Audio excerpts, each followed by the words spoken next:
สบายดีท่านผู้ชมที่เคารพสบายดีตอนเศร้าน้ำทานเข้าสู่การนำเสนอข่าวเศร้าอรุณใหม่จากห้องข่าวโทรภาพแห่งสัตว์ลาวพวกเฮาพบกันมื้อนี้กงกับมื้อขึ้น14ค่ำเดือน4พศ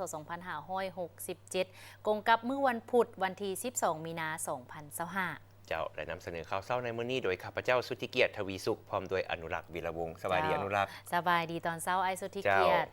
ในช่วงนี้อากาศเปลี่ยนแปลงอย่างไววามือหนึ่งร้อนมือหนึ่งเย็นขึ้นมาหน่อยหนึ่งมือหนึ่งผัดหนาวก็มีเนื่องจากว่าอากาศในหลายท้องถิ่นก็เริ่มจะมีฝนเข้ามาแล้วเจ้าทางด้านการเปลี่ยนแปลงทางด้านสภาพอากาศก็เฮ็ดให้หลายๆท่านโดยเฉพาะ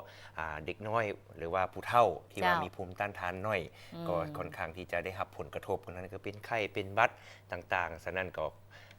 แสดงความเป็นห่วงเป็นใยมายังทุกท่านรักษาสุขภาพในยามนี้ในยามฤดูอากาศเปลี่ยนแปลงแม่นแล้วและที่สำคัญคือคันว่าอากาศร้อนๆนี่เฮาก็สิได้รับกินอายสัญญาณเตือนจักจันห้องเจ้าบุญปีใหม่ลาวใกล้สิมาฮอดมาถึงแล้วเจ้าเดี๋ยวเดือนหน้านี่ก็ดอกคูณก็จะเริ่มเบ่งบานแล้วเจ้าเอาท่านผู้ชมสำหรับข่าวเศร้าในมื้อนี้พวกเราก็มีหลายข่าวที่จะนำเสนอและพิเศษมื้อนี้ทุกๆวันจันทร์พุธศุกร์พวกเราก็จะมีกิจกรรมเป็นการตั้งคำถามเพื่อให้ท่านผู้ชมทางบ้านได้มีส่วนร่วมในการตอบเป็นมาเป็นกิจกรรมถามตอบความรู้เนื่องในโอกาสเฉลิมฉลองวันสร้างตั้งพรรคประชาชนปฏิวัติลาวครบรอบ70ปีที่ใกล้จะมาถึงอีกบ่พอเท่าใดมื้อข้างหน้านี้เจ้าซึ่งวันที่22มีนา2025นี่ก็เป็นวันครบรอบวันสร้างตั้งพรรคประชาชนปฏิวัติลาวครบรอบ70ปีฉะนั้นในข่าวเช้าของมื้อนี้ในระยะท้ายรายการพวกเขาจะมีการให้คำถามและให้บรรณาธิการได้ร่วมตอบคำถามร่วมกิจกรรมเพื่อรุ่นโชคสิ่งรางวัลกับพวกเขาเป็นเสื้อยืดงามๆที่ดังที่โค้ชทั้งสองได้ใส่อยู่นี่แม่แล้วพวกเขาจะแจกอยู่2รางวัลเนาะสำหรับกติกาเพียงแต่ท่านผู้ชมทางบ้านมีส่วนร่วมกับคำถามแล้วตอบเข้ามาท่านใดที่ตอบเข้ามาไว้ก่อนหมู่แล้วก็ตอบถูกเนาะรับไปเลยเสื้อยืดแบบโฆษกทั้งสองใส่1ผืนทันทีแต่ผู้ที่ตอบถูกแต่ว่าตอบซากกว่าคนที่1 2 3 4บ่ต้องน้อยใจเพราะว่าจะเอารายชื่อทั้งหมดที่บรรณาธิการตอบมานั้นไปจับสลากอีก1รางวัลมอบให้อย่าลืมกดแบ่งปันหรือว่ากดแชร์เนาะแล้วก็กดมักหรือว่ากดไลค์ให้พวกเฮาพร้อมทางแคปหรือว่าคอมเมนต์ลงแล้วก็ทักอินบ็อกซ์หาทางเพจ Facebook ของข่าวทสลเจ้าท่านผู้ชมที่เคารพในข่าวเช้าอรุณใหม่ของทุกๆมื้อพวกเราก็จะมีข่าวต่างๆที่น่าสนใจมานำเสนอทั้งข่าวภายในข่าวต่างประเทศพร้อมด้วยข่าวกีฬาในเช้ามื้อนี้ทำอิฐพวกเราจะมาติดตามที่ในวันที่10มีนาคม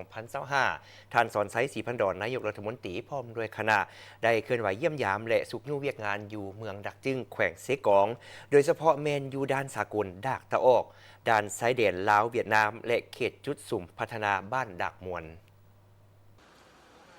โดยการต้อนรับของทานเล็กไหลศรีวิไลเจ้าแขวงเซกองพร้อมคณะนำเมืองดักจึงบ้านและภาคส่วนเกี่ยวข้องโอกาสนี้คณะคุ้มครองด่านสากลดากตะออกรายงานเกี่ยวกับสภาพการเคลื่อนไหวเวียกงานภายในด่านเห็นว่าในปี2024มีรถพาหนะเข้าผ่านด่าน 56,424 เทื่อคันพาหนะออกด่าน 52,399 เทื่อคันมีคนออกเมือง 74,677 เทื่อคนมีคนเข้าเมือง 80,014 เทื่อคนสินค้าส่งออกมีแป้งมันต้น 31,734 ต้นมันต้นแห้ง 3,290 ต้นแฮบกซินและกาแฟจำนวนหนึ่งสินค้านำเข้ามีเครื่องอุปโภคบริโภควัตถุอุปกรณ์กลจักรหับไส้โครงการก่อสร้างพื้นฐานของรางและอื่นๆการเก็บรายหับปฏิบัติได้ 126.93 ตื้อกีบลืมแผนการ 69 ส่วนห้อยสำหรับสภาพการพัฒนาอยู่เขตจุดสุ่มพัฒนาบ้านดักมวลทานสีน้อยสอนเจริญประธานกฎกาพักรัฐเมืองดักจึงรายงานให้ฮู้ว่าเขตบ้านจุดสุ่มดังกล่าวประกอบมี3บ้านขึ้นกับคือบ้านดักมวลบ้านดักตะออกน้อยบ้านงอนดอนมีเนื้อที่ 7,976 เฮกตาร์เนื้อที่ส่วนใหญ่เป็นเขตผู้ดอยผู้สูงกว่า95ส่วนห้อยมีอากาศหนาวเย็นและฝนตกเกือบตลอดปีมี260ครอบครัวพ้นถูกกว่มเอา51ส่วนห้อย232หลังคาเฮือนมีพลเมืองทั้งหมด 1,253 คนหญิง661คนมี4ชนเผ่าคือเผ่าเตียนเผ่ากระตู้เผ่าเยะเผ่าลาวมีโรงเรียนประถมสมบูรณ์3แห่งสุขศาลาบริการชุมชน1แห่งหอวัฒนธรรม3หลังอาชีพหลักของประชาชนแม่นปลูกฝังและเลี้ยงสัตว์ซึ่งมีงัว200 โตวควาย170 กว่าโตว หมู100กว่าโตแบ่90กว่าโตสัตว์ปีกและมีป่าจำนวนหนึ่งการไปเยี่ยมยาม2จุดสุ่มดังกล่าวท่านนายกรัฐมนตรีได้พบปะโอ้ล้มต่อคณะคุ้มครองด่านและคณะรับผิดชอบพัฒนาเขตจุดสุ่มบ้านดักมวนโดยได้กล่าวแสดงความสมเสยต่อบรรดาผลสำเร็จอันพ้นเด่นที่2ภาคส่วนดังกล่าวสามารถปฏิบัติได้ในระยะผ่านมาได้ยกให้เห็นผลสำเร็จอันพ้นเด่นในการแก้ไขปัญหาความยุ่งยากทางเศรษฐกิจการเงินของรัฐบาลซึ่งปัจจุบันการแก้ไขปัญหาดังกล่าวได้มีท่าเอียงดีขึ้นเป็นก้าวๆรวมทั้งความหมายความสำคัญของการเฉลิมฉลอง3วันประวัติศาสตร์ของชาติปี 2025โดยเฉพาะวันสร้างตั้งพรรคประชาชนปฏิวัติลาวครบรอบ70ปีวันสถาปนาสาธารณรัฐประชาธิปไตยประชาชนลาวครบรอบ50ปีและวันคล้ายวันเกิดประธานไกรสอนพรหมวิหารครบรอบ105ปีอันสำคัญท่านได้เน้นหนักให้ภาคส่วนเกี่ยวข้องเอาใจใส่ต่อหน้าตืมบางด้านเป็นต้นต่อการคุ้มครองและการบริการด้านสากลดักตะออกให้เอาใจใส่กฎการเข้าออกของพาหนะและผู้เข้าออกเมืองอย่างเคร่งครัดบนพื้นฐานการบริการรับประกันความถูกต้องโปร่งใสและสะดวกว่องไวให้สมทบกับภาคส่วนเกี่ยวข้องในการค้นคว้าสร้างแผนพัฒนาโครงสร้างพื้นฐานการบริการด้านต่างๆที่ติดพันกับด่านเพื่อเสนอขั้นถึงพิจารณาในขั้นต่อไปโดยไวสำหรับเขตจุดสุ่มพัฒนาด้านดักมวนให้คณะผิดชอบพัฒนาจุดสุ่มบ้านดังกล่าวลงลึกกวดกาคืนละเอียดเกี่ยวกับสาเหตุที่เฮ็ดให้แต่ละครอบครัวก็คือประชาชนบ่ทันหลุดพ้นออกจากความทุกข์ยากแล้วพร้อมกันค้นคว้าวิธีแก้ไขให้ถูกจุดและมีผลสำเร็จเป็นก้าวๆให้จำกัดการตัดไม้ทำลายป่าเพื่อทำการผลิตเป็นแบบเรือนลอยโดยสมทบกับภาคส่วนเกี่ยวข้องสืบต่อจัดสรรที่ดินทำการผลิตให้ประชาชนตามขอบเขตที่จัดสรรให้การผลิตก็คือการปลูกการเลี้ยงให้มีการจัดตั้งเป็นกลุ่มคักแน่เพื่อสามารถวางแผนการผลิตและส่งออกอย่างเป็นระบบ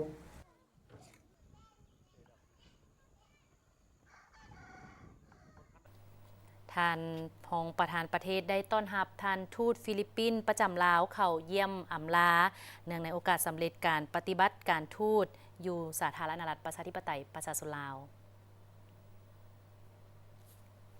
ในตอนเช้าของวันที่ 11 มีนาคม 2025 ท่านนางปณียะทอตู้รองประธานประเทศแห่งสาธารณรัฐประชาธิปไตยประชาชนลาวได้ต้อนรับการเข้าเยี่ยมอำลาของท่านนางดีนาจ้อยอามาตงเอกอัครราชทูตวิสามัญผู้มีอำนาจเต็มแห่งสาธารณรัฐฟิลิปปินส์ประจำลาวในโอกาสสำเร็จการปฏิบัติหน้าที่การทูตอยู่สาธารณรัฐประชาธิปไตยประชาชนลาวโอกาสนี้ท่านรองประธานประเทศได้แสดงความยินดีและสมเสยท่านเอกอัครราชทูตดีนาจ้อยอามาตงที่ได้สำเร็จในการปฏิบัติหน้าที่ของตนโดยเฉพาะแม่นการประกอบส่วนสำคัญเข้าในการสืบต่อส่งเสริมสายพัวพันธ์มิตรภาพและการร่วมมือระหว่างสาธารณรัฐประชาธิปไตยประชาชนลาวและสาธารณรัฐฟิลิปปินส์ให้แน่นแฟ้นยิ่งขึ้นซึ่งแสดงออกในการแลกเปลี่ยนการเยี่ยมยามของการนำขั้นสูงของลาวและฟิลิปปินส์อย่างเป็นปกติรวมทั้งการสนับสนุนและการร่วมมือช่วยเหลือซึ่งกันและกันทั้งในขอบ2ฝ่ายและหลายฝ่ายก็คือขอบการร่วมมืออาเซียนและก็ขอบการร่วมมืออื่นๆพร้อมนี้ก็ได้ตีราคาสูงต่อสายพัวพันธ์มิตรภาพอันยาวนานและก็การร่วมมือที่ดีของ2ประเทศพิเศษในปี 2025 นี้แม่นปีแห่งการเฉลิมฉลองวันสั่งตั้งสายพัวพันธ์การทูตระหว่างสาธารณรัฐประชาธิปไตยประชาชนลาวและสาธารณรัฐฟิลิปปินส์ครบรอบ70 ปี2ฝ่ายจะจัดบรรดากิจกรรมเฉลิมฉลองวันสำคัญดังกล่าวร่วมกันอย่างมีเนื้อในและมีความหมายสำคัญโอกาสนี้ท่านเอกอัครราชทูตดีนาจ้อยอามาตงก็ได้แสดงความสมเสย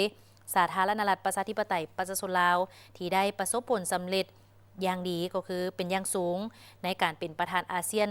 2024 ก็คือผลสำเร็จของกองประชุมสุดยอดอาเซียนครั้งที่ 44 45 และกองประชุมสุดยอดปิ่นอ้อมที่เกี่ยวข้องอยู่สาธารณรัฐประชาธิปไตยประชาชนลาวในปี 2024 ผ่านมาและก็ได้แสดงความขอบใจที่สาธารณรัฐประชาธิปไตยประชาชนลาวอำนวยความสะดวกและให้การร่วมมือในการปฏิบัติหน้าที่ของตนอย่างเป็นปกติก็คืออย่างมีผลสำเร็จและสืบต่อประกอบส่วนในการสุขยุ่งส่งเสริมสายพัวพันธ์มิตรภาพและการร่วมมือที่ดีระหว่างสาธารณรัฐฟิลิปปินส์และสาธารณรัฐประชาธิปไตยประชาชนลาวให้นับมือเจริญยิ่งขึ้น ท่านผู้ชมที่เคารพในตอนบ่ายของมื้อวานนี้ 11 มีนาคม 2025 ที่สภาแห่งชาติท่านางอ่ำไพวรล้อมบุญแพงกรรมการสำห้องศูนย์กลางพรรคคณะประจำสภาแห่งชาติเลขาธิการสภาแห่งชาติได้แถลงข่าวเกี่ยวกับการดำเนินกองประชุมสมัยวิสามัญเทื่อที่ 2 ของสภาแห่งชาติสุดที่ 9 อย่างเป็นทางการท่านางอัมไพวรล้อมบุญแพงเลขาธิการสภาแห่งชาติแถลงข่าวการดำเนินกองประชุมสมัยสามัญเทื่อที่ 2 สภาแห่งชาติสุดที่ 9 เพื่อปฏิบัติตามมาตรา 61 ของกฎหมายว่าด้วยสภาแห่งชาติฉบับปรับปรุงปี 2015 และปฏิบัติตามมติของคณะประจำสภาแห่งชาติฉบับเลขที่ 65 ทับคปจ ลงวันที่ 3 มีนาคม 2025 ว่าด้วยการดำเนินกองประชุมสมัยสามัญเทื่อที่ 2 ของสภาแห่งชาติสุดที่ 9 คณะเลขาธิการสภาแห่งชาติได้ประสานสมทบกับรัฐบาลและภาคส่วนเกี่ยวข้องในการกะเกี่ยมเนื้อในของแต่ละภาคส่วนที่จะนำเข้าพิจารณาตกลงอยู่กองประชุมในครั้งนี้มาถึงปัจจุบันเห็นว่าการกะเกี่ยมได้มีความรับประกันรอบด้านครบถ้วนสอดคล้องกับกฎหมายและนิติกรรมใต้กฎหมายกองประชุมสมัยสามัญเทื่อที่ 2 ของสภาแห่งชาติสุดที่ 9 จะได้ไขขึ้นอย่างเป็นทางการในระหว่างวันที่ 17 หาที่20 มีนาคม 2025 ที่จะมาถึงนี้ในนามเลขาธิการสภาแห่งชาติหัวหน้ากองเลขากองประชุมสมัยวิสามัญเทื่อที่ 2 ของสภาแห่งชาติสุดที่ 9 ต่างหน้าให้คณะประจำสภาแห่งชาติขอแจ้งมายังบรรดาฐานพนักงานทหารตำรวจนักเรียนนักศึกษาปัญญาชนกรรมกรชาวผู้ออกแรงงานพ่อแม่พี่น้องประชาชนบรรดาเผ่าในทั่วประเทศและพี่น้องชาวลาวที่อาศัยอยู่ต่างประเทศรับทราบเกี่ยวกับการดำเนินกองประชุมสมัยวิสามัญเทื่อที่ 2 ของสภาแห่งชาติสุดที่ 9 ดังนี้ 1. บทรายงานเกี่ยวกับการปรับปรุงรัฐธรรมนูญฉบับปี 2025 2. บทรายงานเกี่ยวกับการปรับปรุงกฎหมายจำนวน 2 ฉบับคือกฎหมายว่าด้วยการปกครองท้องถิ่นและกฎหมายว่าด้วยพนักงานราษฎร 3. บทรายงานของรัฐบาลเกี่ยวกับเวียกงานกงจักรของรัฐบาล 4. บทรายงานของรัฐบาลเกี่ยวกับการค้นคว้านโยบายพิเศษให้แก่ผู้ลงทุนในนิคมอุตสาหกรรมอมตะ 5. มติกองประชุมสภาแห่งชาติจำนวน5ฉบับคือ 1. มติว่าโดยการรับรองเอาการปรับปรุงรัฐธรรมนูญฉบับปี 2025 2. มติว่าโดยการรับรองเอากฎหมายว่าโดยการปกครองท้องถิ่นฉบับปรับปรุงปี 2025 3. มติว่าโดยการรับรองเอากฎหมายว่าโดยพนักงานราษฎรฉบับปรับปรุงปี 2025 4. มติว่าโดยการรับรองเอาเวียกงานของรัฐบาล 5. มติว่าโดยการรับรองเอาบทรายงานเกี่ยวกับการค้นคว้านโยบายพิเศษให้แก่ผู้ลงทุนในนิคมอุตสาหกรรมอมตะอีกเถือหนึ่งในนามต่างหน้าให้คณะประจำสภาแห่งชาติข้าพเจ้าขอเชิญชวนบรรดาฐานพนักงานรัฐกรทหารตำรวจนักเรียนนักศึกษาปัญญาชนกรรมกรชาวผู้ออกแรงงานพ่อแม่พี่น้องประชาชนบรรดาเผ่าทุกสันคนในทั่วประเทศและพี่น้องชาวลาวที่อาศัยอยู่ต่างประเทศจงพร้อมกันติดตามการดำเนินกองประชุมสมัยวิสามัญเทื่อที่ 2 ของสภาแห่งชาติสุดที่ 9 ครั้งนี้ในระยะดำเนินกองประชุมคณะเลขาธิการสภาแห่งชาติจะจัดตั้งหน่วยรับคำเสนอของประชาชนผ่านโทรศัพท์สายด่วนเพื่อรับเอาคำคิดคำเห็นและคำเสนอโดยกงจากประชาชนที่จะส่งไปยังกองประชุมสภาแห่งชาติซึ่งบรรดาท่านสามารถส่งคำคิดคำเห็นและคำเสนอไปยังกองประชุมโดยผ่านโทรศัพท์สายด่วน156ในโมงราชการสำเร็จการฝึกอบรมนักเดินสำรวจและกวดกาขันเมืองสำหรับการเก็บกำข้อมูลข่าวสารภูมิศาสตร์หรือว่า GIS และก็การสร้างแผนที่เขตสำรวจของการสำรวจพลเมืองและที่อยู่อาศัยครั้งที่ 5 ในปี 2025 ซึ่งประกอบมี 3 จุดก็คือแขวงอุดมไซและก็มีเมืองแก้วอุดมเมืองวังเวียงของแขวงเวียงจันทน์ พิธีปิดฝึกอบรมนักเดินสำรวจและนักกวดกาคันเมืองสำหรับการเก็บกำข้อมูลข่าวสารภูมิศาสตร์ GIS และการสร้างแผนที่เขตสำรวจของการสำรวจพลเมืองและที่อยู่อาศัยครั้งที่ 5 ปี 2025 จัดขึ้นในระหว่างวันที่ 4-8 มีนาคม 2025 ใน 3 จุดคือแขวงอุดมไซเมืองแก้วอุดมเมืองวังเวียงแขวงเวียงจันทร์รวมมีสัมมนากร580 กว่าคนให้เกียรติกล่าวปิดสุดฝึกอบรมครั้งนี้โดยท่านนางธิราคาจันทรานุวงศ์หัวหน้ากรมสถิติสังคมหัวหน้าห้องการสำรวจพลเมืองขั้นศูนย์กลางพร้อมวิทยากรและสัมมนากรต่างหน้าจาก5แขวงภาคใต้ที่เข้าร่วมในจุดเมืองวังเวียงแขวงเวียงจันทร์การสำรวจพลเมืองและที่อยู่อาศัยทั่วประเทศครั้งที่ 5 ปี 2025 แม้นมีความสำคัญที่สุดสำหรับสปป.ลาวโดยเฉพาะแม้นการเก็บกำข้อมูลจุดที่ตั้งของบรรดาอาคารและที่อยู่อาศัยเพื่อสร้างเขตสำรวจแม้นเวียกงานหนึ่งที่สำคัญในกระบวนการกักเกี่ยมการจัดตั้งปฏิบัติการสำรวจเป็นขั้นตอน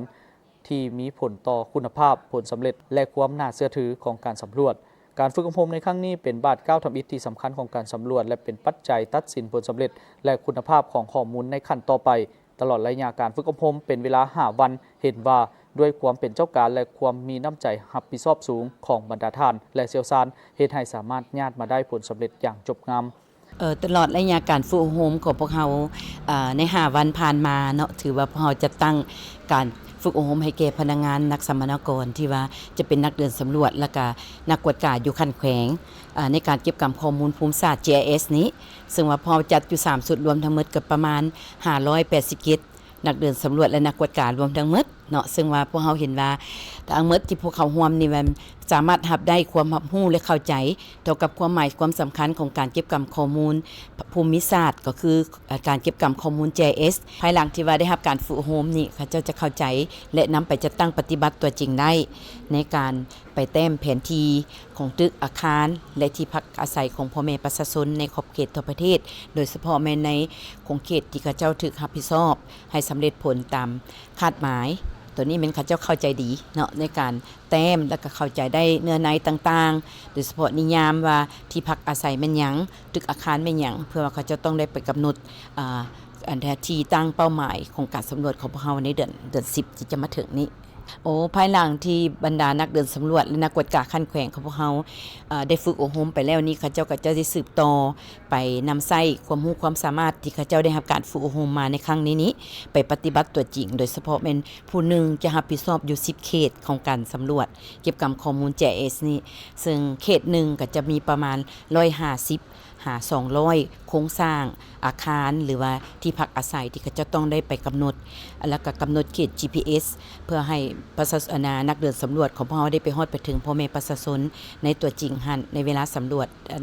มื้อนัดหมายของการสำรวจตัวจริงของพวกเราหันเนาะซึ่งว่าเขาจะต้องได้เฮ็ดตั้งแต่เริ่มต้นตั้งแต่อาทิตย์สุดท้ายของเดือนมีนาและจะสำเร็จภาคสนามในท้ายอาทิตย์ของเดือนพฤษภาจะสำหรับการฝึกอบรมของเราในครั้งนี้เนาะในน้ำต่างหน้าครูฝึกเราก็สามารถสรุปได้ว่าเนาะ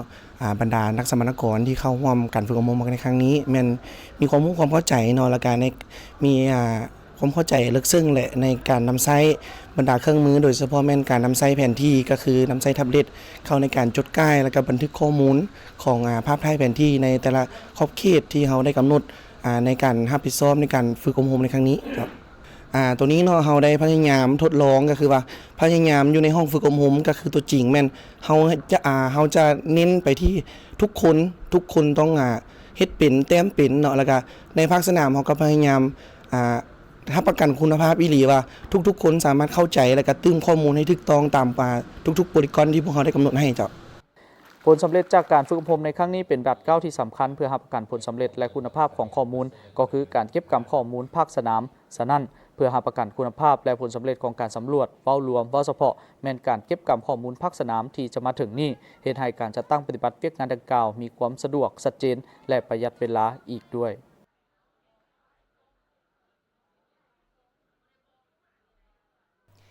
ท่านผู้ชมเมื่อเว้าถึง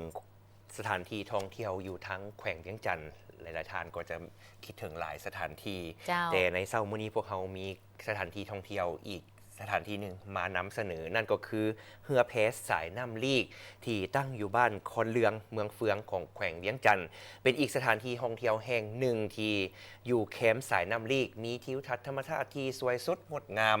และพร้อมเดียวกันนั่นก็เป็นจุดสนใจให้นักท่องเที่ยวทั้งภายในและต่างประเทศได้ไปเที่ยวชมรายละเอียดนั้นติดตามได้จากรายงานท่านางเข็มพรวงศ์พระจันทร์เจ้าของเรือแพสายน้ำลีกและรีสอร์ทได้กล่าวต่อทีมข่าวโทรภาพแห่งชาติลาวาแห่งจูงใจที่อยากมาพัฒนาแหล่งท่องเที่ยวอยู่จุดบ้านคอนเลืองย้อนเห็นว่าจุดดังกล่าวเป็นจุดหนึ่งของเมืองเฟืองที่มีธรรมชาติที่อุดมสมบูรณ์และสวยงามตลอดปีบวกใส่ความหมักหักในการท่องเที่ยวจึงได้สัมปทานเขตนี้เพื่อเฮ็ดเรือแพและรีสอร์ทบริการนักท่องเที่ยวที่ได้เปิดบริการในปี 2024รวมมีเรือแพ10ห้องนอนรีสอร์ทจำนวน8หลังซึ่งการบริการแม่นคล้ายคือกับเรือแพอยู่ตามสายน้ำลีกที่มีแขกมาเที่ยวสามารถเอาอาหารเข้ามาปรุงแต่งได้โดยบ่เสียค่าบริการใดๆมักฮักในการท่องเที่ยวเคยพาแขกพาอย่างมาเที่ยวตลอดนะก็เลยว่าโอ้อยากมีเป็นของตัวเองนะก็เลยมาหลังจากที่บ้านเฮ็ดธุรกิจส่วนตัวอยู่แข่งบริคำไซแล้วก็ขึ้นมาเฮ็ดท่องเที่ยวการบริการเขาก็คือเฮา600,000กีบเฮาเลี้ยงอาหารเช้าเป็นบุฟเฟ่จะอยู่ถึงบกทางเฮือนแพเฮานี่สามารถเอาอาหารหรือว่าเครื่องดื่มลงมากินได้แล้วคันว่าเขาเจ้าบ่ทันทางเฮือนแพเฮาก็มีเฮือนครัวแล้วก็มีอาหารให้พร้อมแต่ว่าเขาเจ้าสามารถเอามากินได้เช้าก็มีพระเพิ่นมาบิณฑบาตตอนเช้าทุกมื้อจ้ะงานแพเฮาจะมีห้องน้ำอยู่ถึงตัวในถึงเนาะบ่มีในแพเจ้าการบริการเฮาก็คือเฮา600,000กีบเฮาเลี้ยงอาหารเช้าเป็นบุฟเฟ่จะอยู่ถึงบกเขาเจ้าเอิ้นว่าบริการดีเนาะวิวงาม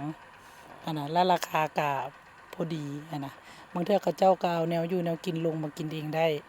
เป็นกันเองว่าซั่นซะเครื่องเสียงบางเทื่อเขาเจ้าบ่มาเฮาก็มีบริการให้ฟรีเจ้า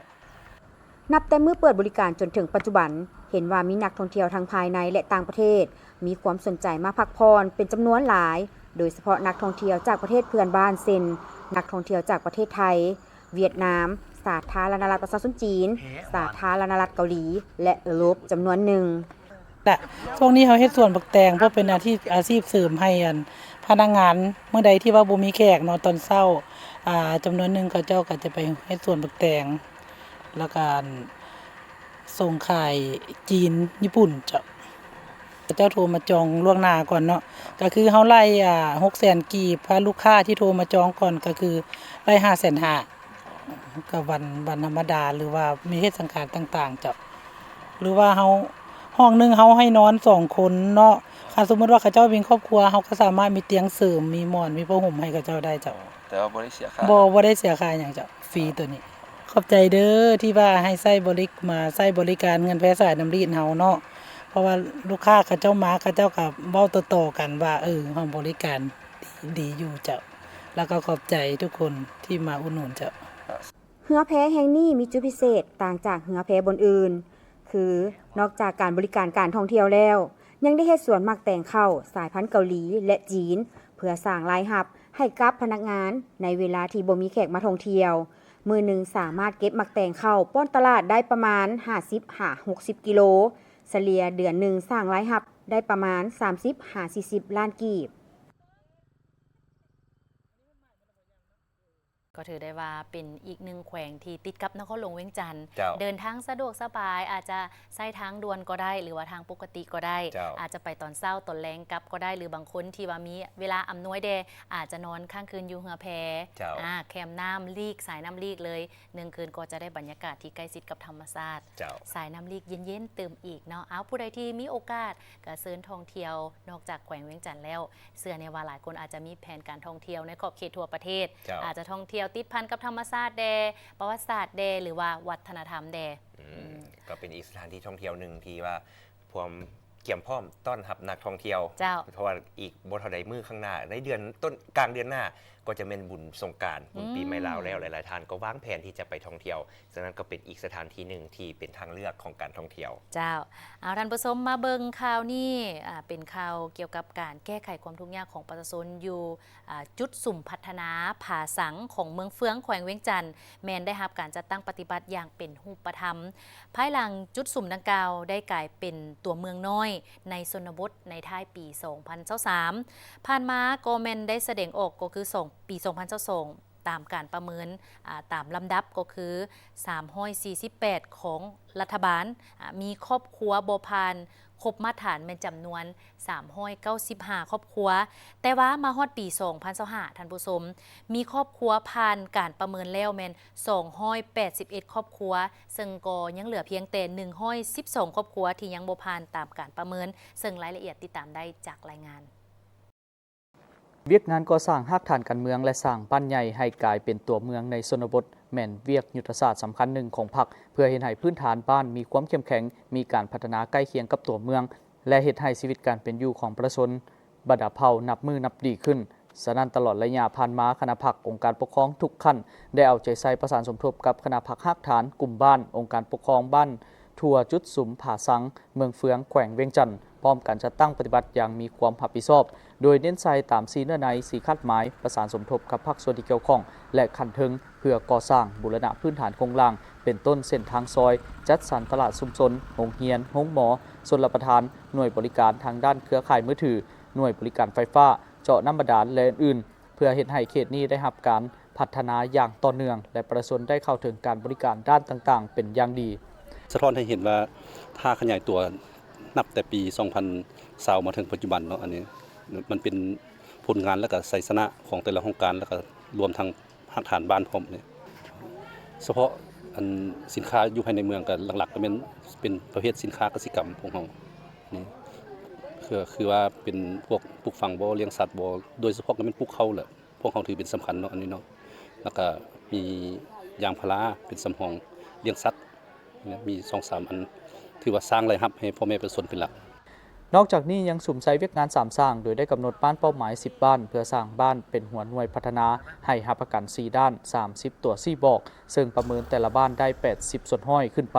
ประกาศองค์การปกครองบ้านเข้มแข็งนักแน่นและบ้านพัฒนาได้3บ้านคือบ้านปากหางบ้านผาสังและบ้านนาคำในนามข้าพเจ้าเป็นหัวหน้ากิจกรรมการค้าก็ภาคภูมิใจหลายที่ว่าได้เป็นส่วนหนึ่งเนาะที่ได้เข้าร่วมกองประชุมพรรคในมื้อนี้โดยเฉพาะก็เป็นกองประชุมใหญ่องค์คณะพรรคเมืองครั้งที่8ของเมืองเฟืองที่เพิ่นจัดขึ้นในมื้อนี้แหละอันนี้ข้าพเจ้าก็รู้สึกภาคภูมิใจหลายแล้วก็เป็นเกียรติอย่างยิ่งที่ได้เข้าร่วมแล้วก็ได้ประกอบส่วนในกองประชุมในมื้อนี้เกี่ยวกับสินค้ามาวางแสดงในมื้อนี้เนาะพวกเราจะเน้นใส่สินค้าจะเป็นสินค้าเกษตรกรรมและพวกหัตถกรรมก็คือพวกท่านเห็นอยู่ในเบื้องหลังนี่แหละหลักๆก็เป็น2ประเภทนี้พวกเราจะเน้นใส่เพื่อเฮ็ดให้ตัวเมืองน้อยผาสังได้รับการพัฒนาอย่างต่อเนื่องคณะพรรคองค์การปกครองเมืองเฟืองจะสุ่มใจปรับปรุงพื้นฐานโครงล่างให้รับประกันความยืนยงเป็นต้นการบูรณะซ่อมแปลงทางซอยสร้างระบบน้ำประปาชุมชนสร้างตลาดถาวรปรับปรุงระบบชลประทานและพื้นฐานโครงล่างอื่นๆที่จะเป็นสุขยู่ส่งเสริมประชาชนทำการผลิตเป็นสินค้าให้หลายขึ้นสร้างให้มีครอบครัวตัวแบบเพิ่มขึ้นสุ่มใจแก้ไขความทุกข์ยากให้หมดไปและอื่นๆในวันที่ 11 มีนาคม 2025 ธนาคารแห่งสาธารณรัฐประชาธิปไตยประชาชนลาวได้จัดเวทีสัมมนาวิชาการและแลกเปลี่ยนบทเรียนทางด้านวิชาการภายใต้หัวข้อเครื่องมือประมวลผลตัวชี้วัดทางด้านเศรษฐกิจมหาภาคท่านสุริศักดิ์ธรรมนุวงศ์รองผู้ว่าการธนาคารแห่งสปป.ลาวกล่าวในพิธีเปิดกองประชุมสัมมนาดังกล่าวให้ฮู้ว่าผู้เข้าร่วมจะได้รับฟังการนำเสนอ3หัวข้อใหญ่คือดัชนีค่าเงินกีบสถิติเงินตราการเงินหรือปริมาณเงิน M3 และการพัฒนาเครื่องมือประเมินเศรษฐกิจมหาภาคเพื่อรับใช้การจัดตั้งปฏิบัตินโยบายเงินตราซึ่งเวียกงานการค้นคว้าพัฒนาเครื่องมือประเมินตัวชี้วัดทางด้านเศรษฐกิจมหาภาคเป็นเวียกหนึ่งที่มีความสำคัญหลายในการกำหนดทิศทางนโยบายและมาตรการมหาภาคโดยเฉพาะการค้นคว้าปรับปรุงบรรดานโยบายเงินตราและอัตราแลกเปลี่ยนเพื่อรักษาเสถียรภาพทางด้านราคาให้มั่นเที่ยงและประกอบส่วนสุขอยู่การขยายตัวของเศรษฐกิจให้มีความเข้มแข็งและยืนยง พร้อมทั้งเป็นขบวนการเพื่อคำนำพับตอน3วันประวัติศาสตร์สำคัญของสาธารณรัฐประชาธิปไตยประชาชนลาวในปี 2025 คือวันสร้างตั้งพรรคประชาชนปฏิวัติลาวครบรอบ 70 ปี วันสถาปนาสาธารณรัฐประชาธิปไตยประชาชนลาวครบรอบ 50 ปี และวันเกิดประธานไกรสอนพรหมวิหารครบรอบ 105 ปี และทั้งเป็นขบวนการวิสาเฉพาะเพื่อกักเกี่ยมกองประชุมใหญ่สำคัญขององค์คณะพรรคธนาคารแห่งสปป.ลาวเว้ารวมว่าเฉพาะแม่นหน่วยพรรคกลุ่มนโยบายเงินตาผ่านการแลกเปลี่ยนทางด้านวิชาการตัวแทนจากภาคส่วนต่างๆได้แลกเปลี่ยนความคิดเห็นและเปิดกว้างเกี่ยวกับการจัดตั้งปฏิบัติข้อสะดวกข้อยุ่งยากสิ่งท้าทายและบางทัศนะจากตัวแทนของบรรดากระทรวงแขนงการที่เฮ็ดหน้าที่ในการคุ้มครองเศรษฐกิจมหาภาคผ่านมารัฐบาลก็คือแขนงการธนาคารได้กำหนดหลายมาตรการเพื่อแก้ไขปัญหาเข่งฮอนทางด้านเศรษฐกิจที่ประเทศกำลังประเสริญอยู่ในปัจจุบันให้สอดคล้องกับทิศชี้นำของขันเทิง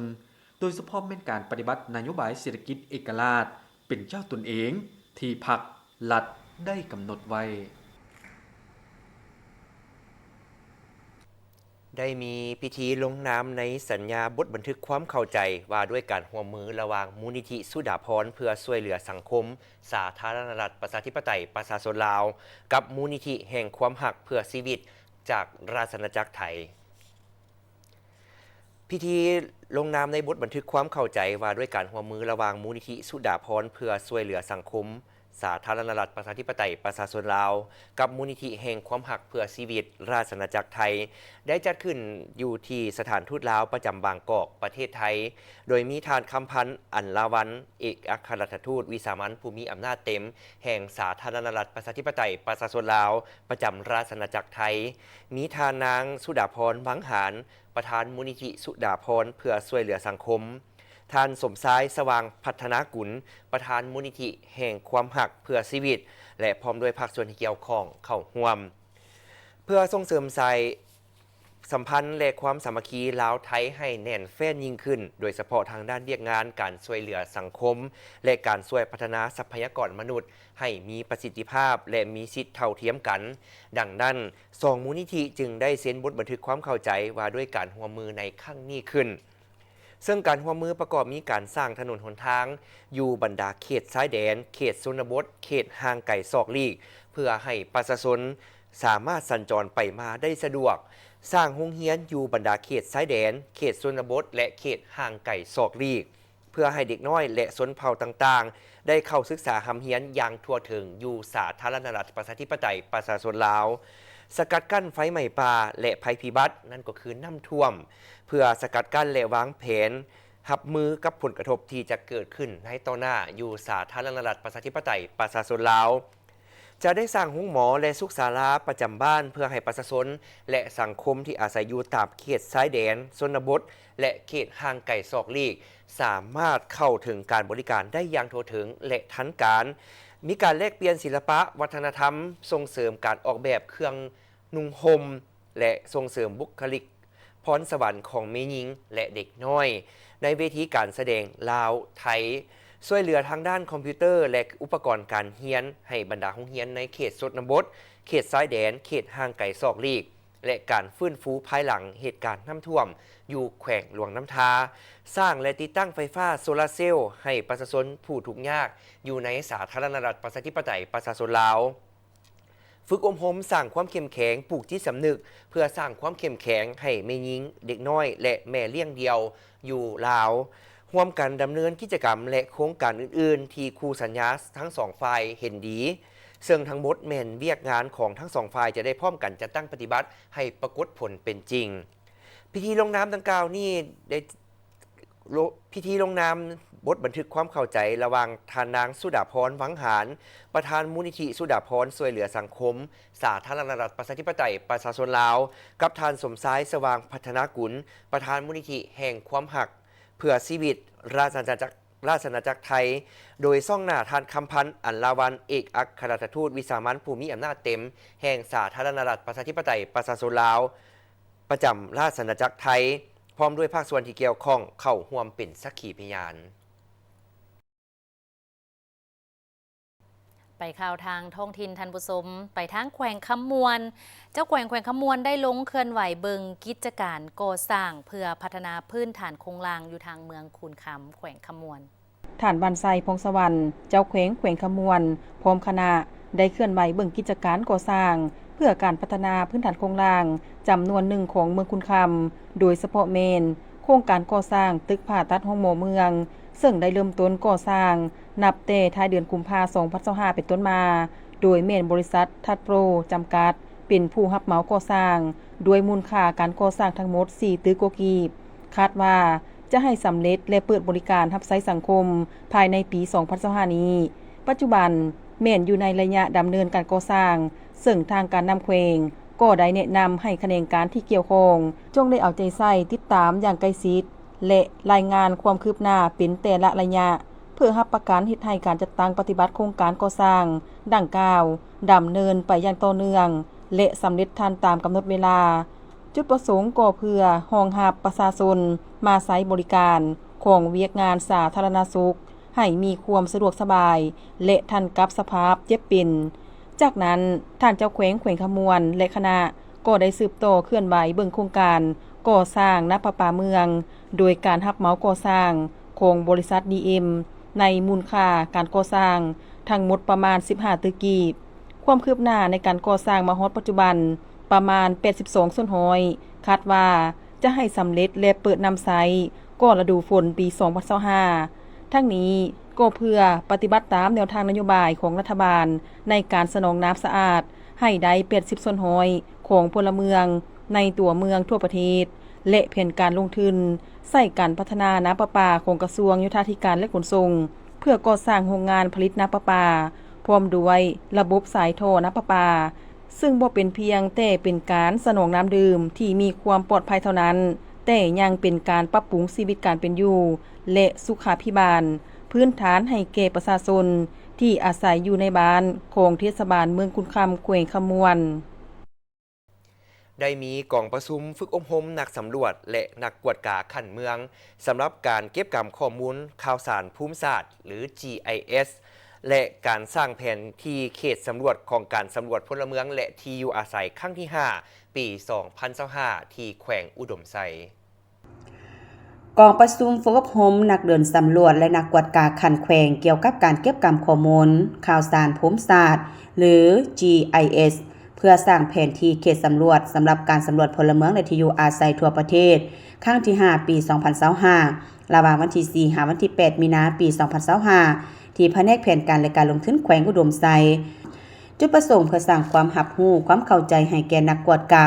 และนักเดินสำรวจคันแขวงเกี่ยวกับความหมายความสำคัญของการเก็บกำข้อมูลจุดที่ตั้งของบรรดาอาคารและที่อยู่อาศัยเพื่อสร้างเขตสำรวจสำหรับการสำรวจพลเมืองและที่อยู่อาศัยทั่วประเทศครั้งที่ 5 ปี 2025 หน้าที่ความรับผิดชอบของนักกวดกาและนักเดินสำรวจคันแขวงวิธีการและขั้นตอนในการจัดตั้งปฏิบัติขบวนการเก็บกำข้อมูลภาคสนามฝึกอบรมเกี่ยวกับแนวความคิดบรรดานิยามและวิธีการบันทึกโดยการนำใช้แท็บเล็ตด้วยระบบ GAPI ให้มีความเข้าใจอย่างลึกซึ้งและเป็นเอกภาพสามารถดำเนินการเก็บกำข้อมูลภาคสนามสำเร็จตามแผนการที่กำหนดไว้ปรึกษาหารือและเป็นเอกภาพเกี่ยวกับแผนการเก็บกำข้อมูลภาคสนามและอื่นๆการเก็บกำข้อมูลจุดที่ตั้งของบรรดาอาคารและที่อยู่อาศัยเพื่อสร้างเขตสำรวจแม่นเวียกงานที่สำคัญหลายในขบวนการกะเกี่ยมการสำรวจการกำหนดเขตสำรวจที่ชัดเจนและจะช่วยให้หลีกเลี่ยงการจดนับซ้ำซ้อนการตกหล่นซึ่งเป็นเครื่องมือในการติดตามและประเมินการเก็บกำข้อมูลภาคสนามสุดท้ายข้อมูลดังกล่าวก็จะถูกนำใช้ในการวิจัยเผยแพร่ผลสำรวจด้วยระบบแผนที่การนำใช้ระบบข้อมูลข่าวสารภูมิศาสตร์แม่นเทคโนโลยีขั้นสูงเป็นวิธีการใหม่ที่มีประสิทธิภาพสูงซึ่งประเทศเฮาเห็นความสำคัญและผลประโยชน์จากการนำใช้เทคโนโลยีในการสำรวจพลเมืองและที่อยู่อาศัยครั้งที่ 5 ปี 2025 ด้วยการนำใช้ภาพถ่ายดาวเทียมที่มีความชัดเจนสูง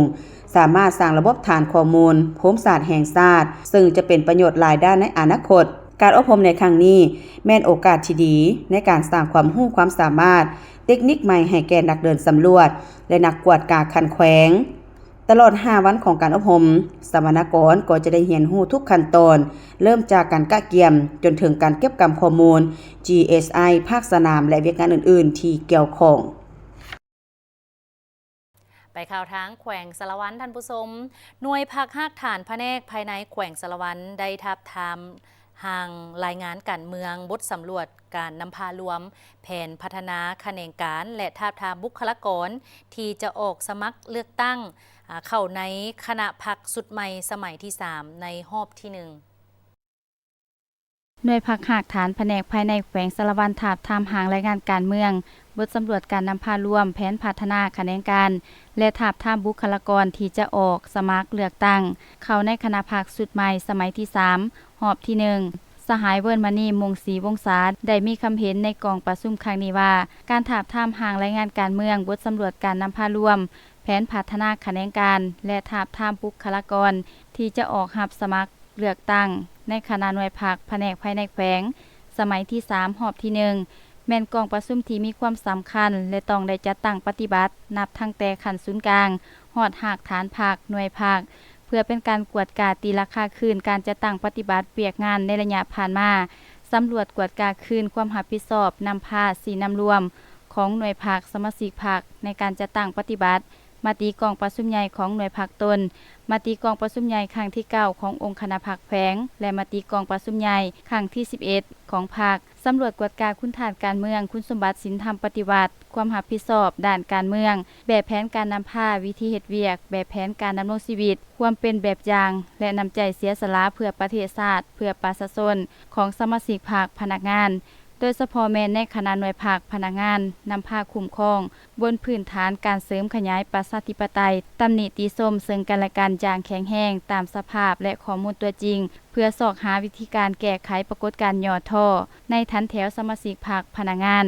จากนั้นในกองประชุมได้เผยแพร่คำสั่งเลขที่ 03 ของคณะประจำภาคแขวง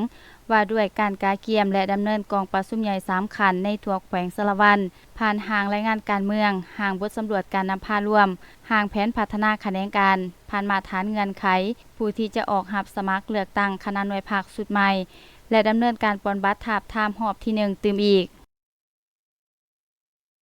ไปเบิ่งที่กิจกรรมขบวนยางเพื่อสุขภาพเนื่องในโอกาสเฉลิมฉลองวันแม่หญิงสากลที่แขวงสวรรณเขต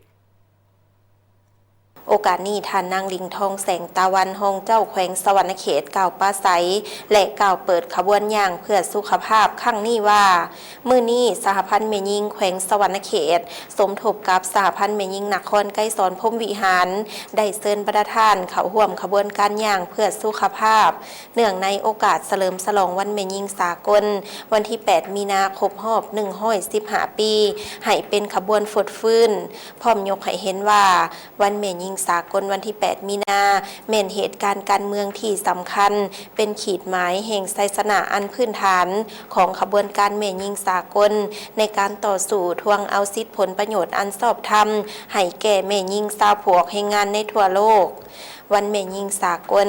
ได้กำเนิดเกิดขึ้นในท่ามกลางสภาพเศรษฐกิจของพวกศักดินาและนายทุนขยายตัวเมื่อโรงงานอุตสาหกรรมของนายทุนขยายตัวมันได้สร้างความหั่งมีให้แก่พวกนายทุนแต่สัมผัสยิ่งเพิ่มความทุกข์ยากลำบากให้แก่ชาวพวกแห่งงานโดยเฉพาะแม่นกรรมกรแม่หญิง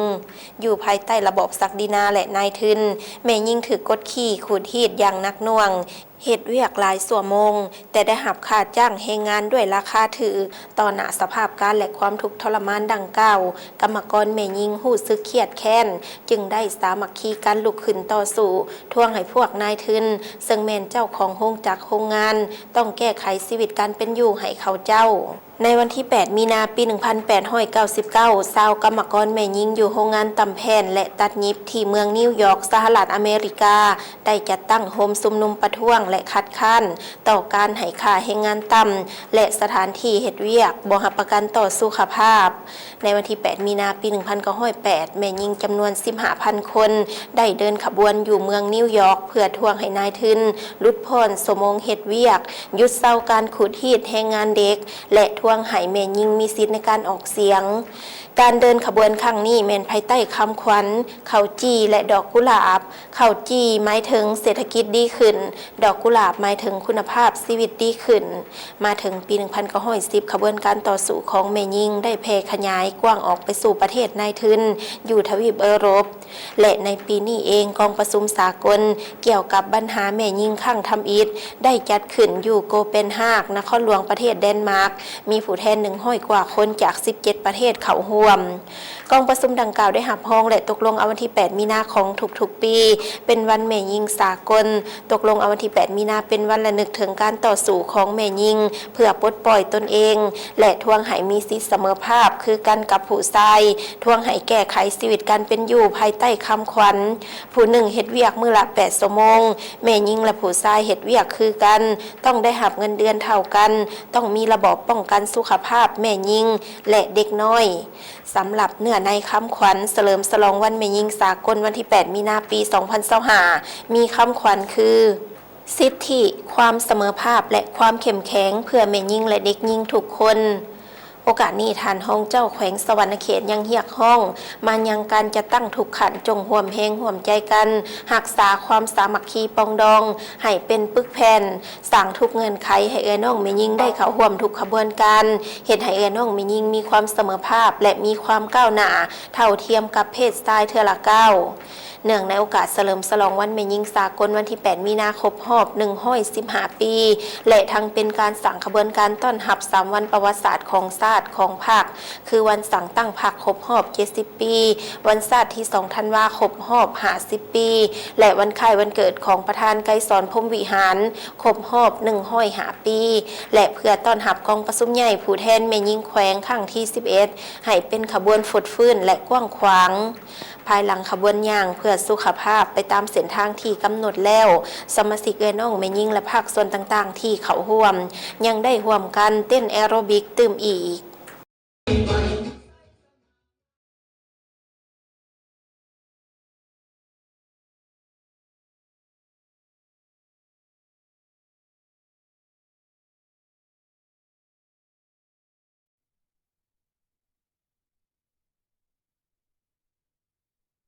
ทางที่พวกเขาสัญญากันไว้ตั้งแต่ต้นก่อนข่าวว่ามื้อนี้ทุกๆวันพุธหรือว่าวันจันทร์พุธศุกร์พวกเขาจะมีการตั้งคำถามซึ่งเริ่มมาตั้งแต่เดือนกุมภาและจะไปสิ้นสุดอยู่ในวันที่22 มิถุนาไม่22 มีนา22 มีนาที่จะมาถึงนี่เจ้าซึ่งคำถามในมื้อนี้เนาะหลายคนที่คงคอยถามว่าจะถามเกี่ยวกับหยังเนื่องในโอกาสเฉลิมฉลองวันสั่งตั้งพรรคประชาชนปฏิวัติลาวครบรอบ70 ปีมื้อนี้ฉะนั้นทีมข่าวของพวกเขาก็จะขึ้นคำถามมาแล้วให้ท่านผู้ชมทางบ้านเลือกเอา1คำตอบที่ถูกต้องเท่านั้นเจ้ามาขอคำถามเลยสำหรับอาทิตย์นี้กิจกรรมถามตอบชิงรางวัล70 ปีวันสั่งตั้งพรรคประชาชนปฏิวัติลาวคำถามเขาก็คือกองประชุมแนวลาวอิสระไขขึ้นในวันที่เดือนและปีใดเจ้าซึ่งคำตอบก็มีอยู่3คำตอบให้เลือกนั่นก็คือข้อกอวันที่13 สิงหา1950ข้อขอ22 กรกฎาคม1955และข้อคอ15 กันยา1953มี3คำตอบให้เลือกแต่ว่ามีคำตอบ1เดียวเท่านั้นที่ถูกต้องฉะนั้นท่านใดที่ว่าจะร่วมกิจกรรมถามตอบกับพวกเราก็สามารถเลือกเอา1คำตอบท่านใดที่ตอบไว้ตอบถูกก็รับไปเลยเสื้อรางวัลที่ดังที่ท่านผู้ชมเห็นอยู่นี่ซึ่งเสื้อรางวัลของพวกเขาจะมีอยู่2แบบด้วยกันจะมีแบบเสื้อมีปุ๊กเนาะและก็เสื้อคอมุนดังนั้นท่านใดที่ตอบไว้ตอบถูกหับไปเลย1รางวัลทันทีและท่านใดที่ตอบถูกแต่ว่าตอบน้ำหลังก็อย่าเฝ้าเสียใจพวกเขาจะได้เอารายชื่อบรรดาท่านที่จากท่านที่2จนถึงท่านสุดท้ายที่ว่าร่วมกิจกรรมกับพวกเขามาซุ่มเลือกเอาอีก1ผู้โชคดีรับอีก1รางวัลไปเลยเจ้าอย่าลืมเด้อบรรดาท่านที่รับชมผ่านทางเพจ Facebook ของข่าวโทโซโลท่านต้องกดแบ่งปันหรือว่ากดแชร์อย่าลืมกดมากดถึกใจและคอมเมนต์ลงกล้องคอมเมนต์เลยหรือว่าแสดงความคิดเห็นด้วยการเลือกกอไก่ขอไข่หรือว่าขอควายเนาะทีมงานแอดมินเพิ่นจะเข้ามาเบิ่งแล้วก็จะเห็นว่าผู้ใดตอบไว้ก่อนแล้วก็ตอบถูกให้ไปเลยตอบมาน้ำหลังก็จะคือไอ้สุธิเกียรติว่าจะเอามารายชื่อทั้งหมดนั้นมาจับสลากก่อนเพื่อจะมอบอีก1รางวัลให้ มือต่อไปเนาะก็คือ เจ้า วันพฤหัสพวกเราจะมาแจ้งผู้โชคดีว่ามีไผแด แม่นแล้วอย่าลืมมาห่วมรุ่นห่วมกิจกรรมน้ำกันหลายๆ เจ้า เพื่อที่จะสิงโชคสิงรางวัลกับเสื้อยืดงามๆแบบพวกเขาใส่อยู่นี่แม่นแล้วท่านผู้ชมที่เคารพถือว่ามาฮอดนี้การนำเสนอข่าวเช้าอรุณใหม่ของพวกเราก็หมดเวลาเพียงเท่านี้ขอบใจทุกท่านที่ให้เกียรติติดตามรับชมและมื้อนี้โฆษกทั้งสอง เจ้า พร้อมด้วยทีมงานข่าวก็จะถือโอกาสนี้ลาท่านผู้ชมไปก่อน สบายดี สบายดี